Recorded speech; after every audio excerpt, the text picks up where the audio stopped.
Millions of Americans will observe Juneteenth like never before on Friday as the holiday, which is traditionally celebrated by African Americans to mark the end of slavery in the country, has been propelled into the national spotlight. Many corporate employees have Friday off, after Twitter, Nike, Target and other major companies added Juneteenth as a paid holiday this year. Capital One said its offices and bank branches would close early on Friday. And Virginia and New York said that Juneteenth would be a paid holiday for state employees. The changes are the latest example of the impact of national protests over the police killings of George Floyd and other Black Americans. The consequences have quickly spread across society, roiling institutions, prompting legal reforms and now formalizing Juneteenth as an official holiday recognized by a diverse swath of the country. This is unprecedented, said Albert S. Broussard, a professor of history at the Texas A&M University, who said his own employer was allowing non-essential employees to take Juneteenth as a paid holiday. This moment in time has motivated people to react differently, to behave differently about this, and that's a good thing. On June 19, 1865, Union soldiers arrived in Galveston, Texas, and read the announcement that all enslaved African Americans were free, sharing the news about 2 months after the South surrendered in the Civil War and more than 2.5 years after Abraham Lincoln's Emancipation Proclamation. Black Texans began celebrating the holiday in 1866, though in recent decades has it gained prominence around the country. Typically celebrated with gatherings, parades, prayer, and foods like barbecue and strawberry soda, the holiday, a combination of its month and date, is widely considered African Americans' Independence Day. When they celebrated July 4, Independence Day, blacks weren't free or independent, said Donald Payton, a historian in Dallas who has studied and long celebrated the holiday. He said he was glad to see the holiday gaining momentum, but said corporations should do more than make what he described as surface-level changes. It's got to be internalized, he said. Although the coronavirus has moved many events online this year, Juneteenth events are planned around the country on Friday, from park celebrations in Flint, Michigan, to protests in New York City. The Reverend Al Sharpton will headline a Juneteenth event in Tulsa, Oklahoma, on Friday, a day before President Trump plans to host thousands of supporters at a downtown indoor rally in defiance of social distancing guidelines. Mr. Sharpton, the civil rights leader who delivered a eulogy for George Floyd in Houston last week, is expected to speak in Tulsa's Greenwood District, a historic black neighborhood and business district where up to 300 people were killed during a 1921 race massacre. The city's Juneteenth celebrations, themed I Too Am America, will take place about a mile from the downtown arena where Mr. Trump plans to hold his rally on Saturday night. Some fear that the back-to-back events could bring decades of unresolved racial tensions in Tulsa barreling to the surface, just as the city grapples with a surge in coronavirus cases. Tulsa, a politically mixed city that is about 54% white, 16% Hispanic, 15% Black and 4% Native American, has never fully come to grips with its history, a discomfort that has gained new urgency as the city approaches the centenary of the 1921 massacre. Mayor G.T. Bynum, a Republican, called for an excavation of a potential mass grave that will begin this summer, though he has said that he does not support reparations. At the request of the Tulsa Police Department, Governor Kevin Stitt, a Republican, activated at least 240 members of the National Guard for the weekend's events, officials said, and residents are preparing for possible protests. There's a lot of fear on both sides about what's going to happen, said Charity Marcus, a founder of the Black Women Business Owners of America Association, which is based in Tulsa. And then the people in the middle who are like, I just don't want our city to be burned down.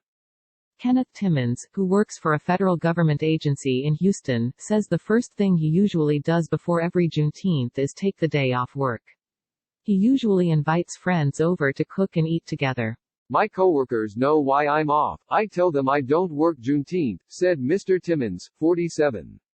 I don't work on my Independence Day.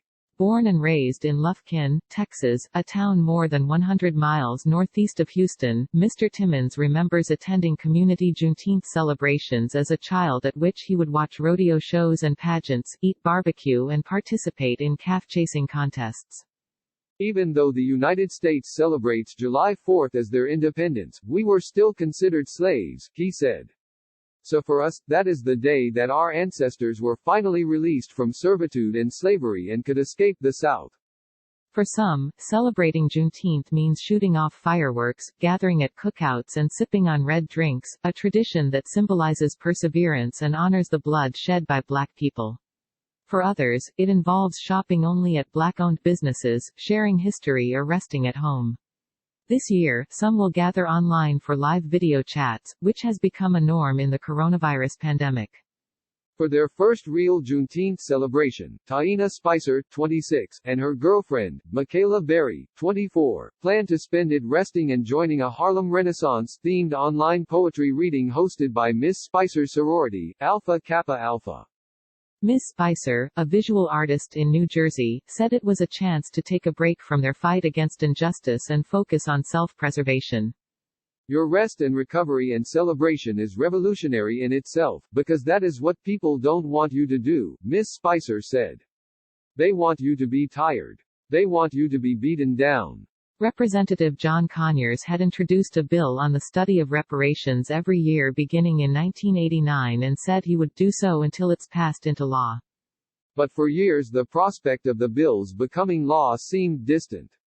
Gallup polling has shown that more than two-thirds of Americans oppose reparations, and President Barack Obama said in 2016 that he considered the idea impractical. Slowly, though, the notion, which at its heart refers to financial compensation from the government to the descendants of enslaved people, has gained political traction. Sheila Jackson Lee, Democrat of Texas, last year reintroduced Mr. Conyers' bill that would establish a commission to study the effects of slavery and make recommendations for its apology and compensation, and Senator Cory Booker, Democrat of New Jersey, introduced companion legislation in the Senate. Last year on Juneteenth, a subcommittee of the House Judiciary Committee held a first-of-its-kind hearing on reparations. This is a nation that has gone through slavery, Reconstruction, lynching, Jim Crowism, Ms. Jackson Lee said on Thursday. We're in a new era. We have the hearts and minds of the American people. That's why I think reparations will pass. And across the Atlantic this week, two prominent British firms, Lloyd's, the insurance giant, and Greene King, which owns pubs and breweries, vowed to make amends for their involvement in the slave trade in the 18th and 19th centuries. Few political candidates in the United States have featured the issue front and center in their campaigns, but that attitude appears to have shifted in the past year. Candidates around the country have found the idea of reparations to be a powerful way of engaging young progressive voters. As people across the United States celebrate Juneteenth, the issue of racial inequality remains at the forefront of national attention, including the police's treatment of Black people in America. In Minneapolis, whose police department is grappling with its office's involvement in the killing of George Floyd, the department has been recruiting a new crop of trainees who will face the same challenge of every rookie, navigating the stark difference between what is preached at the academy and what is practiced on the street. In the Minneapolis Police Academy, cadets are trained to be mindful of their biases, treat members of the public with respect and use force only when necessary. But then they enter station houses and squad cars with veteran officers who may view policing as an us versus them dynamic with a potential threat on every street corner. Since Mr. Floyd's death, the process of turning civilians into effective officers on the Minneapolis force has taken on added urgency and has raised questions of how to tell who might be capable of abusive policing, and also who might allow it to happen without intervening. Those pushing for fundamental change in policing doubt whether enhanced training alone can overcome an entrenched culture of aggression that they feel is pervasive in the profession. They also question whether the basic requirements for getting a badge and a gun in the United States are sufficient. It takes more than 3 years to become a police officer in countries like Finland and Norway, but in some states a person can complete basic training in as little as 11 weeks. Minneapolis is on the higher end of the scale, requiring more than a year of training before swearing in a new officer. Late on Thursday night, protesters in Portland, Oregon, pulled down a statue of George Washington, as efforts to eliminate symbols of the country's racist roots have continued to expand. while protests elsewhere have focused on memorializations of the Confederacy, including a 30-foot obelisk that was removed overnight from the town square in Decatur, Georgia. Demonstrators in Portland have targeted broader symbols. Earlier in the week, protesters there knocked down a statue of Thomas Jefferson at a high school named for him. As the statue of Washington came down on Thursday, protesters tagged it with messages including "You're on native land" and the number 1619, apparently in reference to the year African slaves first arrived to the British colonies. Washington himself was a slave owner. The Portland Police Bureau said people involved in tearing down the statue dispersed by running into surrounding neighborhoods. Reporting was contributed by Mike Baker, Gina Sherilis, John Elegon, Emma Goldberg, Mark Lendler, Dan Levin and Sarah Mervosh.